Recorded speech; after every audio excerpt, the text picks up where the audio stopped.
Here with Steve Mascord, rugby league propagandist, journalist, author, all things football. I mean, Steve. Author. Yeah, I'm just trying to. Apparently, I'm going to help you with that.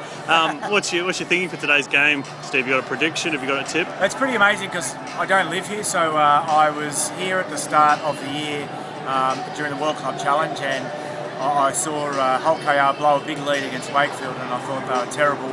And then subsequently, they had a bit of a run. Then I went to Magic Weekend, and they were beaten again. And Josh Mantelado said he would pay me not to go to the games anymore. So the cheque bounced. Josh's cheque bounced. So I got on a plane and come here. And because of I'm very superstitious in saying they're going to lose. No, I think it's a great story. Hull KR, love watching Albie play. I love watching Josh Mantelado play. And if they get a decent start, I think they're a chance of causing an upset today. But I'm a huge admirer of Leeds, as I'm sure all rugby league fans are. And a couple of big hitters are signing off today.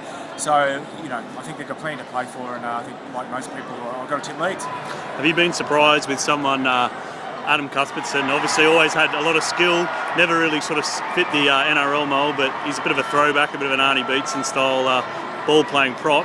He's done very well. Not surprised at all. As soon as he signed, I said he'd be a hit, but I thought Matt Bowen would be a massive hit. I thought Terry Campese would be a massive hit here as well. But I think the skills that Adam Cuthbertson has, it's not that they're more valued here, it's that they're not valued enough in the NRL. I'd like to see the game move in a direction where he could make as big a hit in the NRL as he does here. So they tell me he's a big chance of being Man of Steel. And what's your thoughts on Kevin Sinfield and Jamie Peacock? They're bowing out at the end of this year. Where will they be ranked in British rugby league history? Yeah, I think both of them very, very highly. Jamie Peacock, perhaps because we talked about skills and skill set. His skill set was very much an NRL type one. A lot of power, great footwork, and it was more about brute force. So I think most Australians have enormous respect for Jamie Peacock. Kevin Sinfield was a guy that your rank and file fan in Australia perhaps never really got because his skills were a little bit more silky, a little bit more refined, and he's a sort of player that we don't have enough of in the NRL. So perhaps of the two of them, Jamie will perhaps be remembered more fondly in Oz, but as someone who's been coming over here 2 or 3 times a year for 25 years, I'm a huge fan of both of them.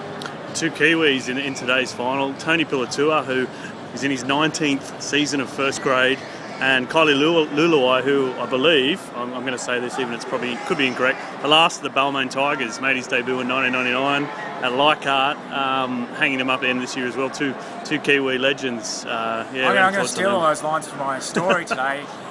Thanks for the background. I've already used them. Already used them, great. Yeah. No,